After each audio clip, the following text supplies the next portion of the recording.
नमस्कार दोस्तों, आज की अपडेट में आपका स्वागत है। हम लेकर के आ चुके हैं एक न्यू अपडेट, बहुत ही बड़ी एसएससी सीपीओ की वैकेंसी, जो कि टोटल इस बार 4001 पोस्ट रहने वाली है। आइए देखते हैं इसका डिटेल में पूरा नोटिफिकेशन में, इसमें जानते हैं कि इसकी सारी डेट क्या क्या रहने वाली है, क्या एलिजिबिलिटी क्वालिफिकेशन क्या रहेगा, और भी सारी डिटेल इससे एसएससी सीपीओ वैकेंसी 2024 से संबंधित। तो अगर इसकी डेट की बात करें कि इसकी एप्लीकेशन फार्म 4 मार्च 2024 से स्टार्ट हो गए हैं और इनकी लास्ट डेट रहने वाली है 28 मार्च 2024।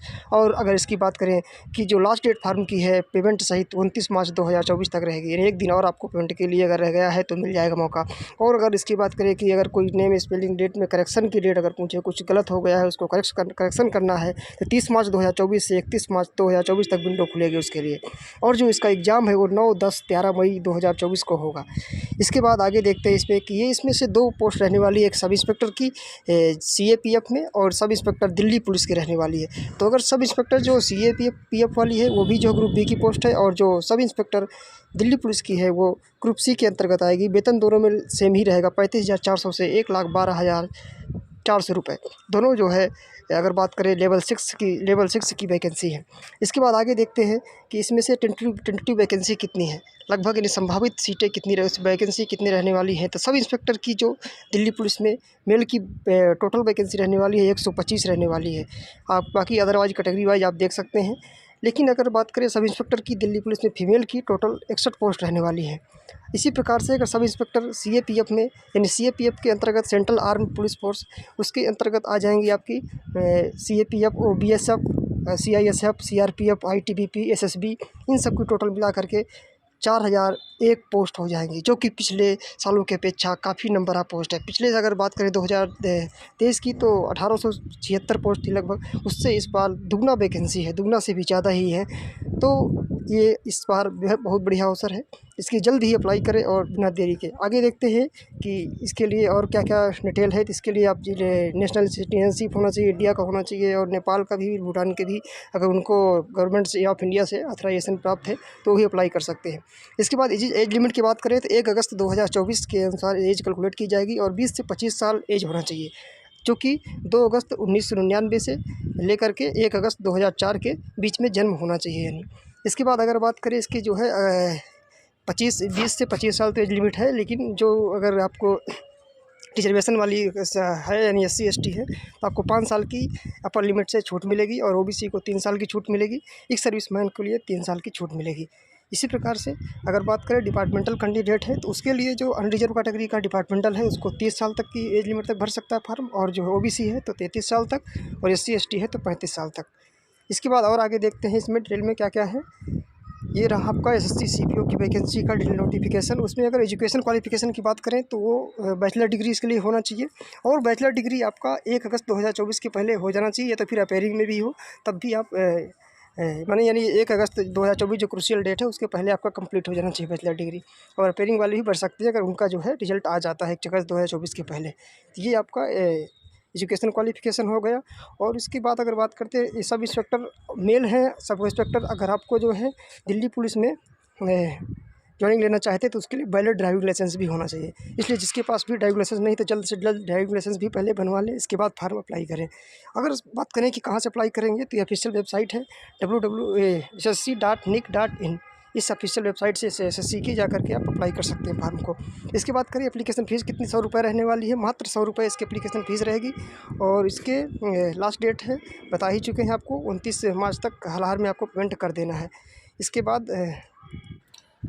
सेंटर ऑफ एग्जामिनेशन, ये SSC CPO के सेंटर ऑफ एग्जामिनेशन है। आप जिस रीजन से फार्म भर रहे हैं उसी के अकॉर्डिंग आपको सेंटर आसानी से मिल जाएंगे। ये सेलेक्ट कर देख सकते हैं, चॉइस आप पेपर भर सकते हैं फार्म भरते समय। और इस स्कीम ऑफ एग्जामिनेशन की बात करें, ये पेपर पैटर्न एग्जाम का कैसे होगा, तो इसमें से पहला आपका ऑनलाइन एग्जाम होगा, इसके बाद आपका फिजिकल स्टैंडर्ड भी होगा। जैसे आपके online first paper second paper हो जाते हैं, 2 पेपर होंगे, फिर इसके बाद फिजिकल स्टैंडर्ड और फिजिकल इंड्योरेंस टेस्ट, और फिर इसके बाद मेडिकल होगा। इस प्रकार से आपकी इसकी वैकेंसी फिलअप होती है। तो जो पहला पेपर आपका होगा यानी जो CBT वाला, उसमें से अगर पैटर्न उस पेपर की बात करें तो उसमें से 50 क्वेश्चन रीजनिंग के रहेंगे, 50 क्वेश्चन जनरल GK के, जनरल नॉलेज जनरल अवेयरनेस के, 50 क्वेश्चन क्वांटिटी एप्टीट्यूड के 50 क्वेश्चन इंग्लिश के रहेंगे और सभी क्वेश्चन एक एक नंबर का होगा। इस प्रकार से टोटल 200 क्वेश्चन हो जा रहे हैं और 200 नंबर के क्वेश्चन होंगे और टाइम ड्यूरेशन 2 घंटे रहेगा। फिर इसके बाद जब ये पेपर हो जाएगा इसके नंबर भी जुड़ेंगे। ये क्वालिफाइंग नेचर का नहीं है, इसे ही SSC CPO की दूसरे एग्जाम से डिफरेंट है कि ये एग्ज़ाम के नंबर फर्स्ट के भी जुड़ते हैं फाइनल सिलेक्शन में। फिर इसके बाद इसी के अकॉर्डिंग आपको सेकंड के लिए बैठने को मिलेगा सेकंड एग्जाम में। तो सेकंड एग्जाम जो होगा वो सिर्फ इंग्लिश का उसमें आएगा, इंग्लिश लैंग्वेज एंड कंप्रहेंशन होगा और 200 क्वेश्चन होंगे, 200 मार्क्स से होंगे। उसका टाइम ड्यूरेशन 2 घंटे होगा। इस प्रकार से इन दोनों एग्जाम के आधार पे और फिर इसके बाद और ये इसी एग्जाम में दोनों एग्जामों में अगर बात की जाए नेगेटिव मार्किंग की तो वो भी 1/4 नेगेटिव मार्किंग यानी 0.25 मार्क्स आपके डिडक्ट होंगे अगर रॉन्ग आंसर देते हैं। इसके बाद आगे बात करते हैं तो अगर इसमें NCC सर्टिफिकेट है तो आपके लिए बहुत ही 10 नंबर का एडवांटेज मिलने वाला है, 5% मैक्सिमम मार्क का।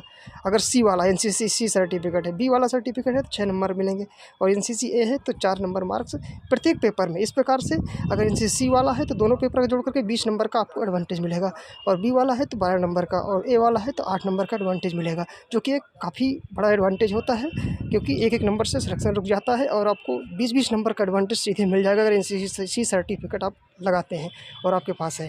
तो आगे देखते हैं इस डिटेल नोटिफिकेशन में आगे और आपका क्या है। अगर बात करें यदि फिजिकल जब FST होगा, फिजिकल स्टैंडर्ड टेस्ट होगा और फिजिकल इंड्योरेंस टेस्ट होगा तो उसमें जो फिजिकल स्टैंडर्ड टेस्ट होगा उसमें आपकी हाइट देखी जाएगी। तो जो नॉर्मल मेल कैंडिडेट के लिए हाइट होना चाहिए 170 सेंटीमीटर होना चाहिए और चेस्ट 80 सेंटीमीटर नॉर्मल होना चाहिए और उसको एक्सपेंड करने पे फुलाने पे 85 सेंटीमीटर हो जाना चाहिए।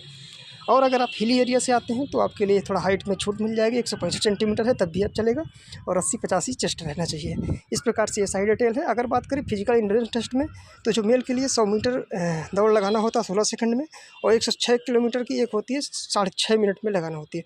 और लॉन्ग जंप की बात करें 3.65 मीटर तीन चांस में उसको कंप्लीट करना होता है। यानी लॉन्ग जंप में एक बार ट्राई किए नहीं हुआ, दूसरी बार, तीसरी बार, 3 चांस से आपको चौथा चांस नहीं दिया जाएगा। 3 चांस में आपको लॉन्ग जंप 3.65 मीटर का कर ही लेना है। इसी प्रकार से हाई जंप भी 1.2 मीटर का 3 चांस से कम में कर ही लेना है। इसके बाद अगर बात करें 60 फुट में तो वो भी 16 LBBS का 4.5 मीटर का 3 चांस के कम में करना है।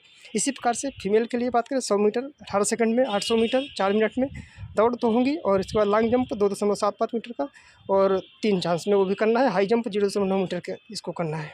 ठीक है, तो फीमेल के लिए थोड़ा ईजी रहता है, उसका मतलब मेल के कंपेरिजन में उसका थोड़ा कम है। ठीक है, तो ये रहे आपको फिजिकल स्टैंडर्ड इंड्योरेंस टेस्ट और मेडिकल। इसके बाद जब ऐसे आपका फिजिकल टेस्ट हो जाएगा इसके बाद मेडिकल टेस्ट होगा, यानी DME टेस्ट नाम से होता है, डिटेल मेडिकल एग्जामिनेशन। उसमें आपका जो मेडिकल में आपकी कोई डिसीज तो नहीं है, जो देखते हैं उसके चिकित्सा अधिकारी होंगे सेंट्रल गवर्नमेंट के या स्टेट गवर्नमेंट के अथराइज, तो वो आपको चेक करेंगे आई साइट आपका सही है कि आई साइट और इसके बाद टाइटो वाइटो वगैरह इस सब सारी चीज़ें। टाइटो का साइज जो है 1/4 जिस पार्ट में आपका है उस पार्ट का पूरा 1/4 से छोटा ही होना चाहिए। तो इस प्रकार से टाइटो चेकिंग होगी। तो ये रही SSC CPO वैकेंसी 2024। आप जल्द से जल्द फार्म इसको भरें। वीडियो को अच्छा लगा हो तो लाइक करें, शेयर करें, सब्सक्राइब करें। Thank you so much. जय हिंद, जय भारत। मिलते हैं नेक्स्ट वीडियो में।